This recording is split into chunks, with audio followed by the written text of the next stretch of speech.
Hello students, पिछले video में हमने श्रेणी क्रम संयोजन पढ़ लिया था। तो इस वीडियो में हम संयोजन का दूसरा पार्ट है समांतर क्रम संयोजन। ठीक है, तो दूसरा पार्ट कौन सा हो जाएगा? बी, समांतर क्रम संयोजन। समांतर क्रम संयोजन, या इसको दूसरा नाम बोल सकते हैं पार्श्व क्रम, पार्श्व क्रम संयोजन। राइट, अब देखो इसको पार्श्व क्रम क्यों बोलते हैं? क्योंकि बैक टू बैक कनेक्ट है। ठीक है, back to back, back to back connection. ठीक है, अब देखिए किस तरह से। अब समांतर क्रम संयोजन क्या होता है कि संधारित्र, जैसे मान लेते हैं यहाँ पे हमारे पास क्या है, 3 संधारित्र है इस तरह से।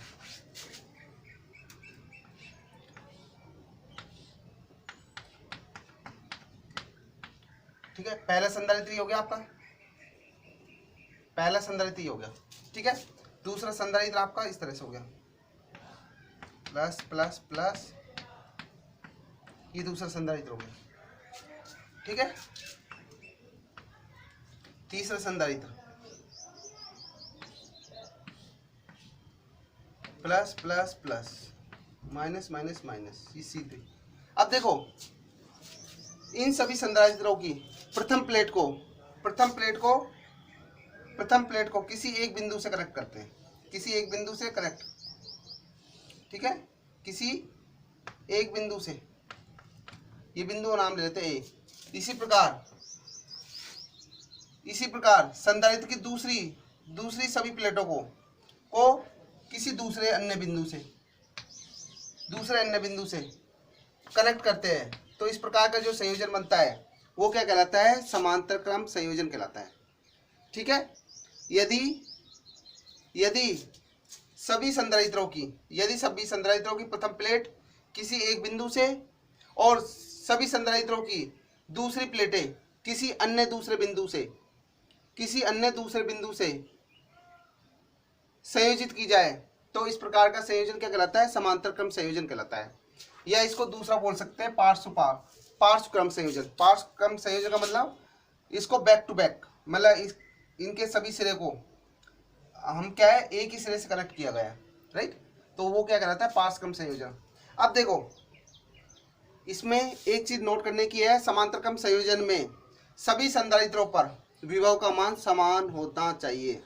सभी C1 C2 C3 सभी पर विभव का मान क्या होना चाहिए? समान होना चाहिए। तो इसको क्या करते हैं, एक बैटरी से कनेक्ट करते हैं इस तरह से। ठीक है, इस बिंदु को इस तरह से एक बिंदु से कनेक्ट करते हैं, ये विभव है। तो इस पर भी विभव V रहेगा, इस पर भी दूसरे संधारित्र पर भी विभव V रहेगा, और तीसरे पर भी विभव क्या रहेगा? V रहेगा। तो विभव V। ठीक है, सभी संधारित्रों पर विभव का मान समान रहेगा। राइट, अब देखो इस पर आवेश का मान क्या होगा? अलग होगा। इस पर आवेश का मान क्या होगा? Q1 होगा, Q1, इसमें -Q1 रहेगा। राइट, इस पर कौन सा रहेगा आवेश? Q2। आवेश अलग अलग रहते हैं पर। ठीक है, ये -Q2, इस पर क्या रहेगा? +Q3, और यहाँ पर -Q3। ठीक है, परंतु सभी संधारित्रों पर आवेश का परिमाण अलग अलग होता है। इस पर Q1 है, जैसे इस पर Q2 है, इस पर Q3 है। आवेश का परिमाण अलग होता है और विभव सभी संधारित्रों पर समान रहता है। श्रेणी क्रम में जस्ट इसका उल्टा था। उसमें क्या था? श्रेणी क्रम संयोजन में था कि सभी संधारित्रों पर आवेश का परिमाण समान था और विभव अलग अलग था। परंतु यहाँ पर समांतर क्रम संयोजन में विभव समान है, ठीक है, और आवेश अलग अलग है। राइट, ठीक है। इसके पश्चात इसका इक्विवेलेंट बनाएंगे। इक्विवेलेंट यानी समतुल्य। समतुल्य क्या हो जाएगा? मान लो इन तीनों का कॉम्बिनेशन, इन कॉम्बिनेशन की वैल्यू कुछ भी आए, मान लेते हैं हम यहाँ पे Cp मान लेते हैं। क्या आया? एक संधारित्र है, इस सभी का तुल्य क्या आया? Plus plus plus, minus minus minus, तो इसका मान आया Cp। ठीक है, Cp यानी Cp का मतलब पैरेलल। इसको क्या बोलते हैं? समांतर क्रम को इंग्लिश में बोलते हैं पैरेलल कॉम्बिनेशन। ठीक है, तो इसलिए P आया। अब देखो यहाँ पे कौन सा बैटरी लगाई थी, माइनस, ये माइनस, ये प्लस माइनस बैटरी भी लगाई थी, राइट। अब देखो इस पर क्या होगा, प्लस क्यूपी रहेगा, इस पर क्या रहेगा, माइनस क्यूपी। सीपी को मैं यहाँ लिख देता हूँ, सीपी पर, ठीक है, माइनस क्यूपी, राइट, इस तरह से, राइट, इस तरह से इसमें धारा यहाँ रहेगी और यहाँ पे, ठीक है भाई। ये इसका क्या हो जाएगा, समतुल्य, तुल्य परिपथ, तुल्य परिपथ कहलाता है ये, ठीक है ना, इसलिए तुल्य परिपथ को बोलते हैं इक्विवेलेंट, राइट। तो राइट, अब देखिए नेक्स्ट, अब यहाँ पर क्या होगा, इन सभी पर विभव का मान तो समान है, परंतु आवेश का मान क्या है, अलग अलग है। तो इस पर Q1 है, इस पर Q2 है, Q3 है, और टोटल आवेश मान लेते हैं, क्या मान लेते हैं, Q मान लेते हैं। तो इन सभी का आवेश का योग कितना होगा,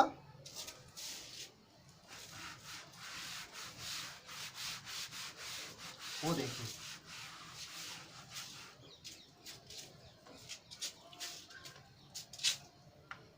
समांतर क्रम संयोजन में, समांतर क्रम संयोजन में परिणामी आवेश, परिणामी आवेश, राइट भाई। तो परिणामी आवेश क्या रहेगा, Q equal to Q1 plus Q2 plus Q3, ठीक है भाई, आया समझ में यहाँ पर। अब Q बराबर कितना होता है, Q बराबर होता है CV, ठीक है। तो यहाँ पर कितना हो जाएगा, क्योंकि V का मान तो सेम है परंतु धारिता का मान अलग अलग है, राइट। तो कितना हो जाएगा यहाँ से Q की वैल्यू, क्योंकि देखो Q इक्वल टू कितना होता है, Q प्रोपोर्शनल टू V होता है, और Q बराबर कितना हो जाएगा, प्रोपोर्शनल साइन हटाएंगे CV, ये जनरल फॉर्मूला है, ठीक है। तो Q बराबर CV। अब देखो पहले संधारित्र के लिए, पहले संधारित्र के लिए आवेश का मान कितना होगा, C1V होगा, ठीक है। दूसरे के लिए कितना होगा, C2V। अब देखो यहाँ पे विभव का मान समान है सभी पर, प्लस इसी तरह तीसरे पे कितना होगा, C3V होगा, ठीक है। यहाँ से क्या कॉमन लेंगे, V कॉमन आएगा, कितना कॉमन आएगा, V। तो C1 C2 और C3 सारे V कॉमन ले लिया,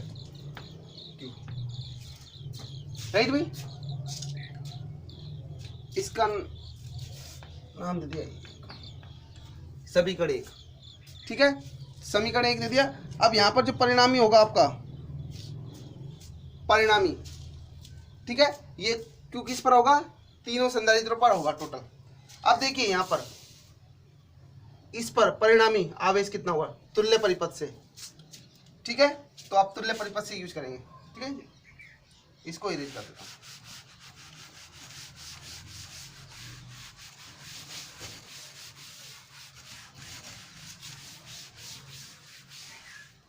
तुल्य परिपथ से, तुल्य परिपथ से, ठीक है। तो Q इक्वल टू कितना हो जाएगा, CPV, ठीक है भाई, CPV हो जाएगा, ठीक है। तुल्य परिपथ पर जो आवेश होगा कितना होगा, वो आपका क्या होगा, ठीक है, CPV। अब देखो यहाँ पे वैल्यू पुट करो सभी, तो ये इसका नाम दे दिया 2, समीकरण 2 से Q का मान रखने पर, Q का मान रखने पर, तो Q का मान रखेंगे कितना आएगा यहाँ पे, CPV इक्वल टू कितना आएगा, C1 plus C2 plus C3 into V। अब देखो V से V कैंसिल हो गया, कितना आएगा आपके पास, CP बराबर आएगा C1 plus C2 plus C3, ठीक है। तो यानी क्या होता है, इसको शब्दों में किस तरह से लिखेंगे, समांतर क्रम संयोजन में, समांतर क्रम संयोजन में संयोजन की तुल्य धारिता का मान अलग अलग संधारित्रों की धारिताओं के योग के बराबर होता है। समांतर क्रम संयोजन में तुल्य धारिता का मान अलग अलग संधारित्रों की धारिता के योग के बराबर होता है, ठीक है। यदि संयोजन में स्मॉल n संधारित्र उपस्थित हो तो ठीक है, तो उस केस में कितना आ जाएगा यहाँ पे आपका Cp बराबर हो जाएगा C1 C2 C3 प्लस कितना हो जाएगा यहाँ पे आपका C4 अप टू कितना हो जाएगा यहाँ पे Cn। ठीक है, तो ये आपका किसके लिए हो गया n, यदि संयोजन में कितने हैं संधारित्र उपस्थित हो, n संधारित्र उपस्थित हो स्मॉल n, तो उनका योग क्या हो जाएगा, सभी का योग हो जाएगा। ठीक है, राइट। तो दोबारा देखिए एक बार, समांतरक्रम संयोजन में तुल्य धारिता का मान अलग अलग संधारित्रों की धारिता के योग के तुल्य होता है, राइट भाई। अच्छा, दूसरी चीज ये है कि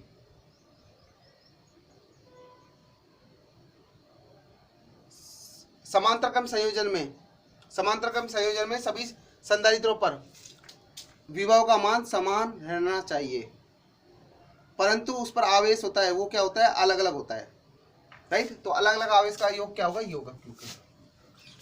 ठीक है, अब देखिए नेक्स्ट,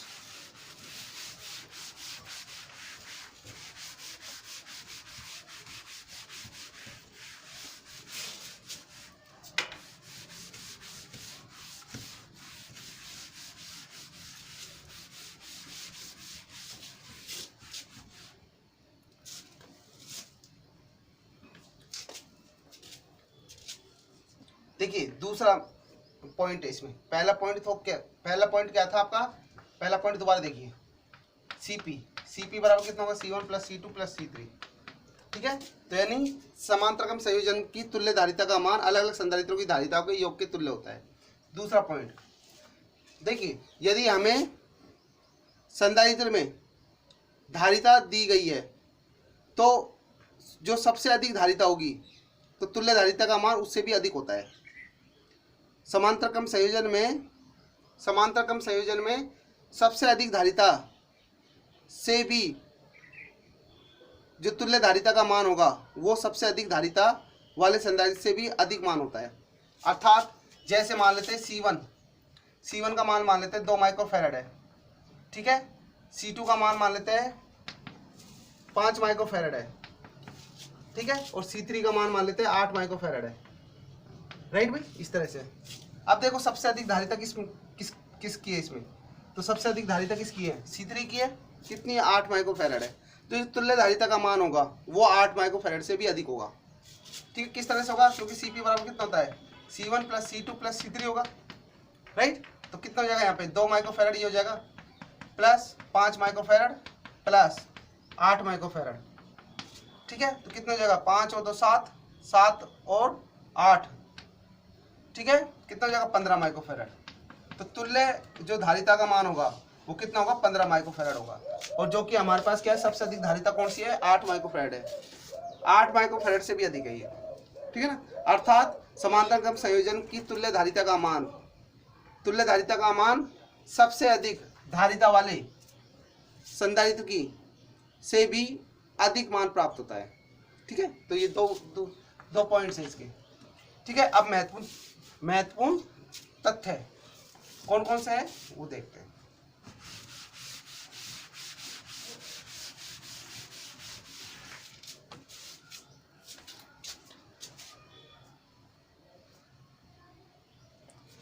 इसके महत्वपूर्ण तथ्य हैं,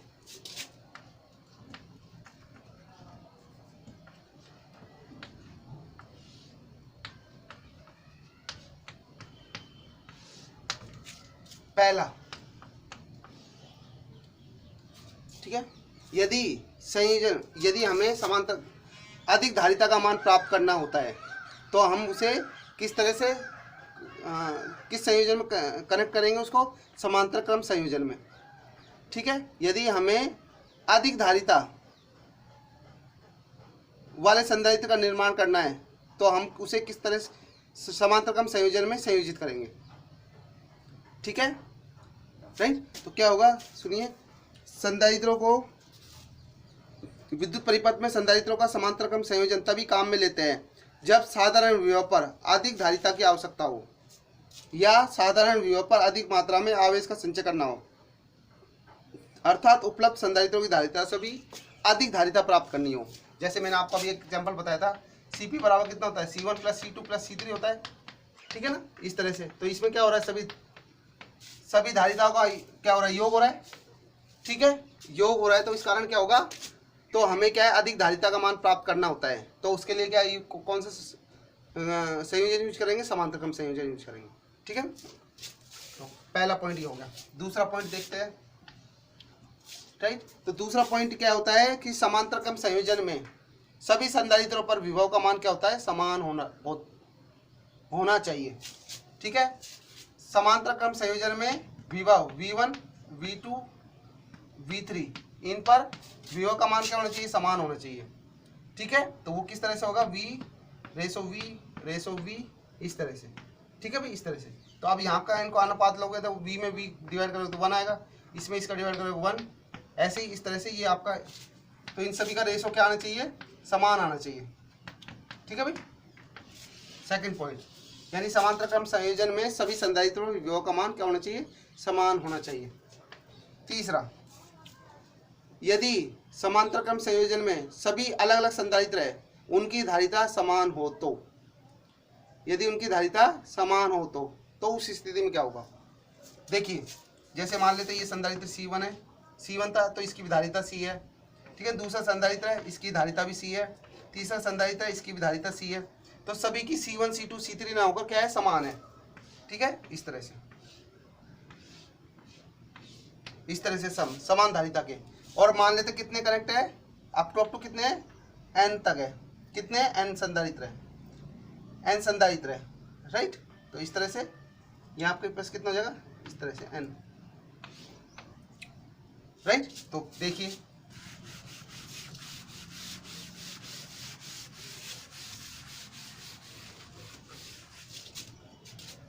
तीसरा पॉइंट, यदि समांतर क्रम संयोजन में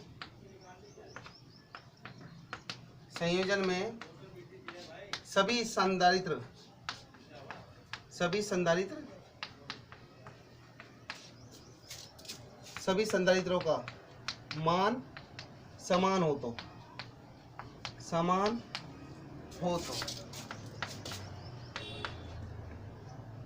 ठीक है ना। सभी n संधारित्र कर लेते हैं, n संधारित्र, ठीक है।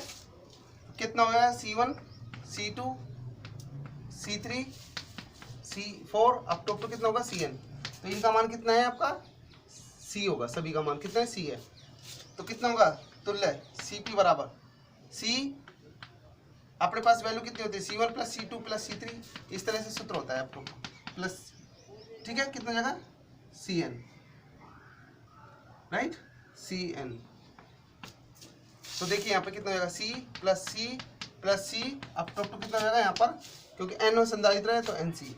तो यहाँ से कॉमन कितना आ गया, C 1 प्लस 1 प्लस 1 कितना हो जाएगा, प्लस n। अब देखिए ये कितना हो जाएगा आपके पास, C गुणा ब्रैकेट 1 गुणा n, ठीक है।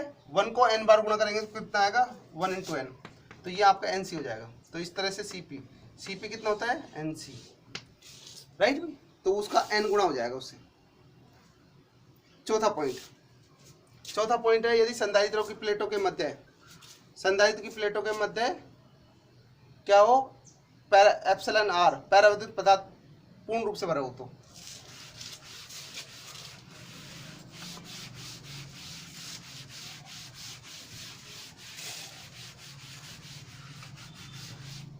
चौथा पॉइंट,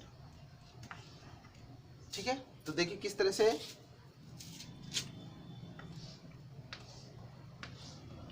संधारित्र की प्लेटों के मध्य इस तरह से आपका, ठीक है ना। ये पहला संधारित्र हो गया आपका C1, इसके बीच में क्या इतना होगा, एप्सिलॉन r1 होगा, ठीक है। ये पहला संधारित्र हो गया, ये आपका दूसरा संधारित्र हो गया C2, ठीक है। इसके बीच में भी ये आपका एप्सिलॉन r2 है, राइट। इस तरह से तीसरा है, ये कितना हो जाएगा, एप्सिलॉन r3 हो जाएगा, ठीक है ना। तो ये क्या है, इसके तरह से कनेक्ट होगा, इस तरह से समांतर क्रम संयोजन में।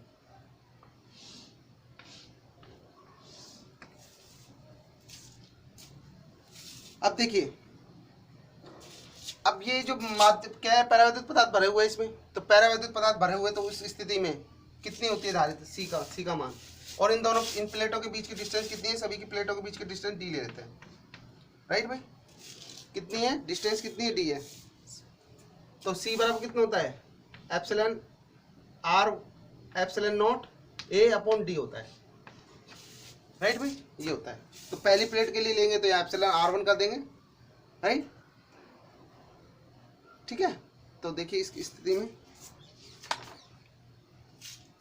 और इस प्लेट का देखिए यहाँ पर प्लेटों का एरिया भी अलग अलग यूज करेंगे। इस प्लेट का एरिया A1 होगा, इस प्लेट का एरिया A2 होगा, इस प्लेट का एरिया A3 होगा, ठीक है ना। क्षेत्रफल देखो, तुल्य कितना होगा, तुल्य धारिता, तो तुल्य धारिता का मान होगा वो कितना होगा, Cp बराबर होगा C1 plus C2 plus C3, right भाई।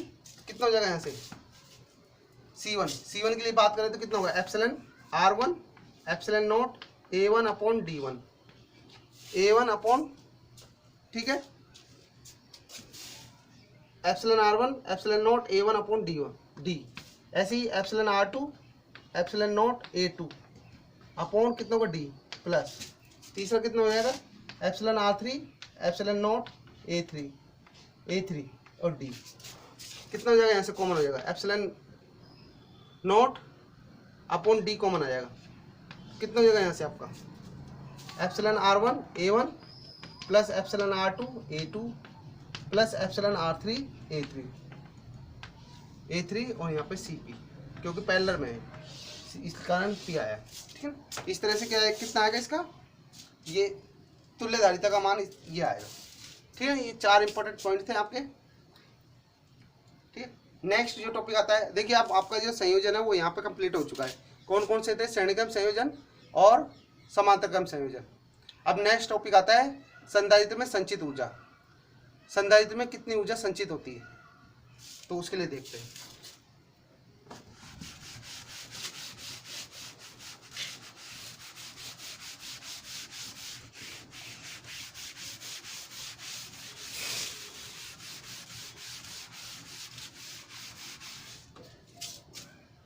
संधारित्र में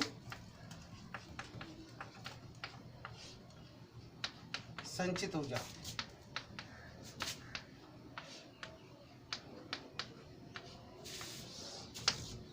राइट भाई। अब देखिए सबसे पहले बात करते हैं, ये आपका संधारित्र हो गया, ठीक है। ये प्लस प्लस प्लस 5 1 2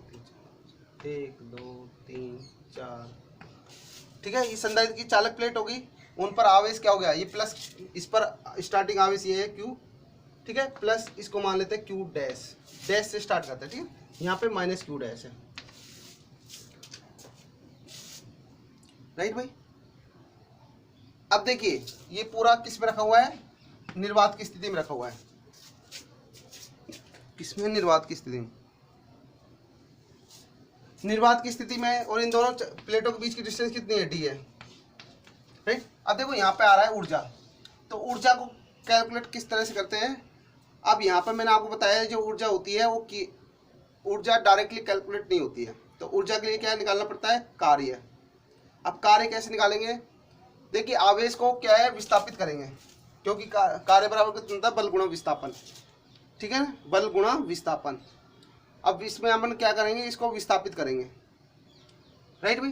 तो सबसे पहले क्या होगा, हम जानते हैं कि V डैश बराबर कितना होता है, Q डैश अपॉन C होता है भाई। यदि संधारित्र की धारिता कितनी है, C है, ठीक है। संधारित्र की धारिता कितनी है, C है, तो ये अपने पास कैसे आया भाई, ये फॉर्मूला विभव का फॉर्मूला कितना होता है, V इक्वल टू होता है आपके पास,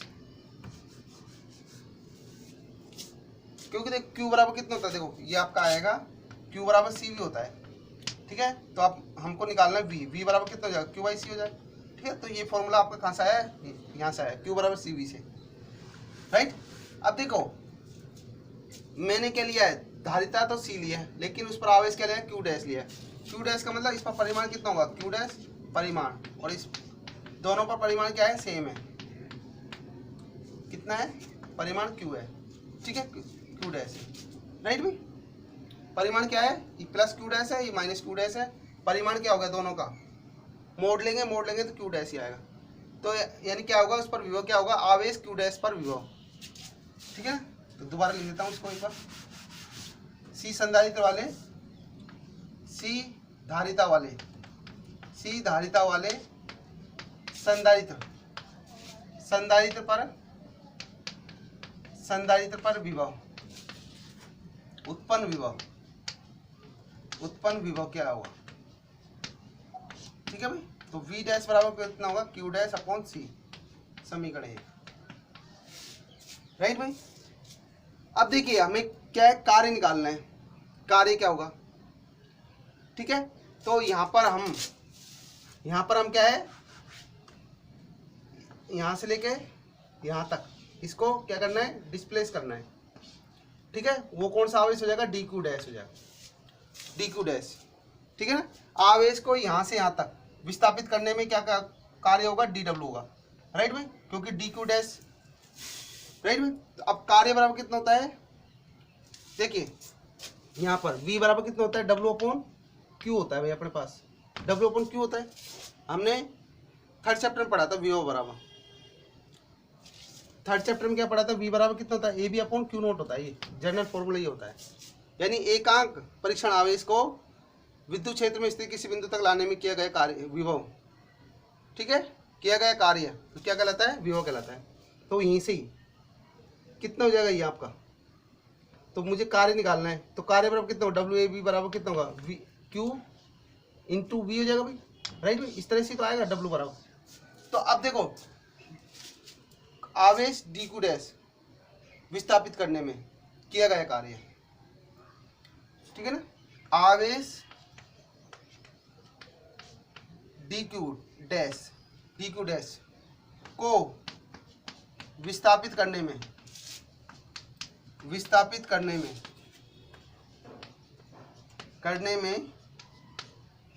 किया गया कार्य,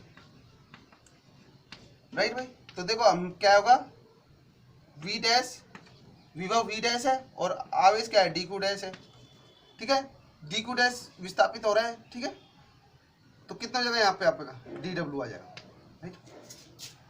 आया समझ भाई, कितना होगा, ये समीकरण 2 हो जाएगी, समीकरण 2।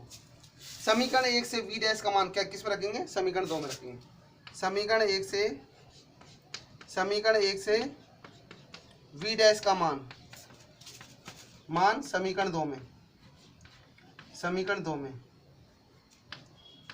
रखने पर तो कितना होगा, डी डब्ल्यू कितना होगा, क्यू डैश अपॉन सी हो जाएगा, डी क्यू डैश, राइट भाई। तो हमारे पास क्या आ जाएगी, ये थर्ड समीकरण हो जाएगी। अब देखो हमें क्या है, संपूर्ण कार्य निकालना है, संपूर्ण कार्य। तो ये तो किसके लिए निकाला था, एक तरह से अल्पांश के लिए निकाला था, डी क्यू डैश के लिए। तो स्टार्टिंग में आवेश यहाँ पे कितना होता है, जीरो है, ठीक है ना। और डी यहाँ तक डी दूरी तक तय करने में वो आवेश क्या हो जाता है, फुल चार्ज हो जाता है, तो क्यू तक पहुँचता है, राइट भाई। मान लेते हैं जैसे मैंने यहाँ पे Q dash plus Q dash माना था, ठीक है, राइट। तो स्टार्टिंग में आवेश क्या है, मान लेते हैं डिस्चार्ज है, तो ये डी दूरी तक तय करने में, तो यहाँ तक पहुँचने में ये क्या हो जाता है, संधारित्र फुल चार्ज हो जाता है, ठीक है। तो क्या हो जाएगा, Q बराबर Q। अब संपूर्ण कार्य कैसे निकालेंगे, क्योंकि यहाँ पे डी डब्ल्यू है, तो संपूर्ण कार्य के लिए क्या करेंगे,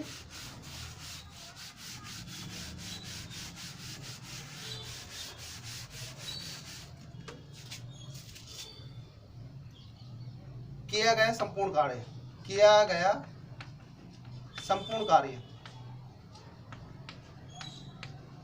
कार्य, तो W इक्वल टू कितना होगा, 0 से Q तक, और यहाँ डी डब्ल्यू, अभी लिमिट बाद में लगाएंगे, तो कितना हो जाएगा यहाँ पे, डी डब्ल्यू, ठीक है भाई। इंटीग्रेशन करेंगे इसका टोटल का, तो इंटीग्रेशन करेंगे कितना आएगा, डी डब्ल्यू का मान रखेंगे, डी डब्ल्यू का मान कितना है, क्यू डैश अपॉन सी हो जाएगा, यहाँ पे डी क्यू डैश।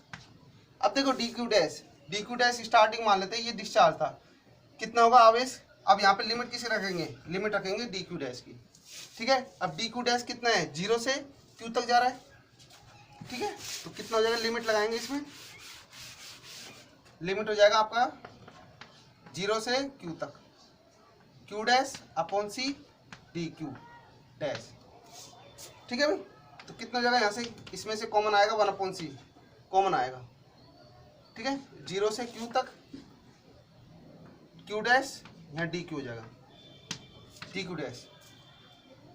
अब देखिए हम फॉर्मूला जानते हैं, कितना होता है, एक्स की पावर एन डी एक्स कितना होता है, एक्स एन प्लस 1 अपॉन कितना होता है, एन प्लस 1 समाकलन का, राइट। तो एन की वैल्यू कितनी नहीं होनी चाहिए, -1 नहीं होनी चाहिए।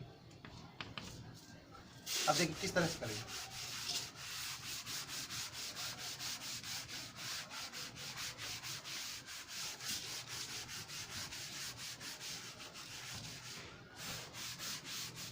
तो देखिए कितना हो जाएगा, W इक्वल टू 1 अपॉन सी, इसको सोल्व करेंगे कितना हो जाएगा, Q dash 1 plus 1 upon 1 plus 1, क्योंकि एक पावर है ये डैश का मतलब 1 पावर नहीं है, क्यू डैश तो हमने क्या है उसको रिप्रेजेंट किया है, तो 1 प्लस 1 और ये लिमिट लगा देंगे 0 से क्यू तक, कितना हो जाएगा 1 अपॉन सी क्यू डैश,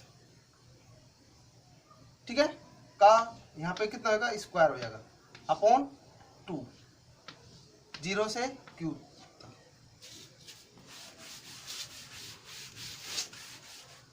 अब देखिए कितना हो जाएगा, ये 1 अपॉन 2c 1 अपॉन 2c हो जाएगा। अब पहले अपर लिमिट लगाएंगे, क्यू डैश की जगह क्या आएगा, कैपिटल क्यू जाएगा, कैपिटल क्यू का होल स्क्वायर, फिर क्या आएगा, माइनस आएगा। ठीक है, तो इसमें अभी 2 को कॉमन रहने दो, 1 अपॉन सी रहने दो यहाँ पर 1 अपॉन सी। ठीक है, क्यू डैश का स्क्वायर अपॉन 2 हो जाएगा, माइनस माइनस कितना होगा, लोअर लिमिट कितने 0 अपॉन 2 ये आएगा। तो इसको सोल्व करो, कितना हो जाएगा, ये क्यू स्क्वायर अपॉन 2c, तो W आएगा ये। ठीक है, तो इसको क्या लिखेंगे, W equal to 1/2 Q square upon C हो जाएगा। अब देखो मैंने आपको बताया था जो किया गया कार्य होता है वो किसके रूप में संचित होता है, ऊर्जा के रूप में संचित होता है, अर्थात किया गया कार्य ऊर्जा के रूप में संचित रहता है।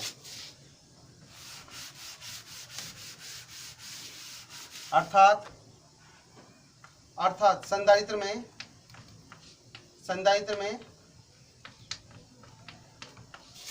किया गया कार्य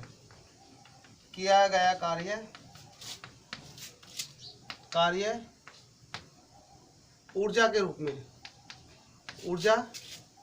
रूप में संचित रहता है।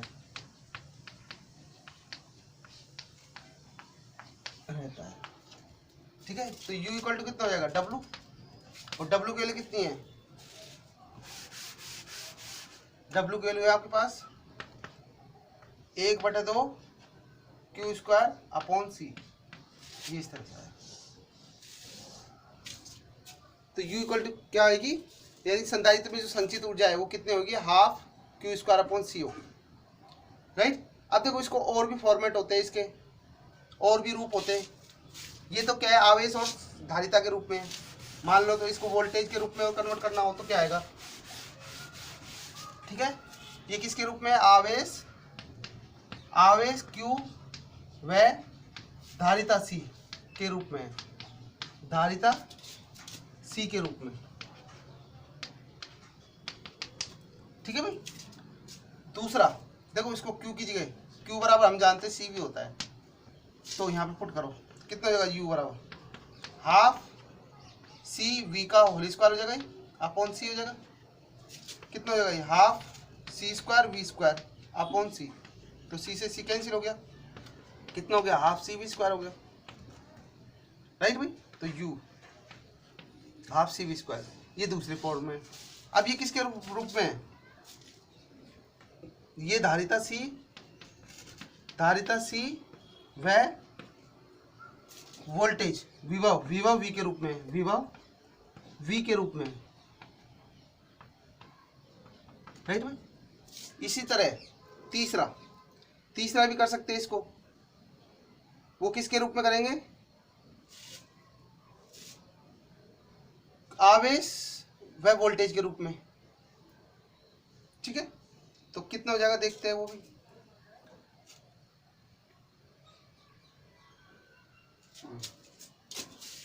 तीसरा वो देखते हैं, थर्ड।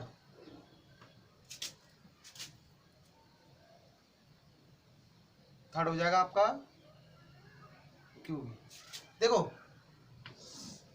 यहाँ पे कर देते हैं ना, इसको हम क्या कर सकते हैं, half into Q by C into Q हो जाएगा, राइट में। देखिए इसको क्यू स्क्वायर है तो एक क्यू तो ये रहा और एक क्यू ये रहा, तो क्यू स्क्वायर हो जाएगा। यहाँ से देखो इससे बताया है, ठीक है। तो क्यू बाई सी को अलग कर दिया और क्यू को अलग कर दिया। अब क्यू बाई सी किसके बराबर होता है, देखो यहाँ से अगर करेंगे, क्योंकि देखो क्यू बराबर कितना होता है, क्यू बराबर सी भी होता है, और यहाँ पर क्यू अपॉन सी बराबर किसके बराबर, वी के बराबर हो जाएगा। तो ये कितना हो जाएगा, half Q into V, right भाई। तो ये तीन फॉर्मेट हो गए। तो ये किसके रूप में हो गया, आवेश व विभव के रूप में। आवेश क्यू व विभव वी के रूप में। तो तीन अलग अलग हो गए, राइट। तो तीनों को एक साथ करेंगे तो कैसे करेंगे वो देखिए।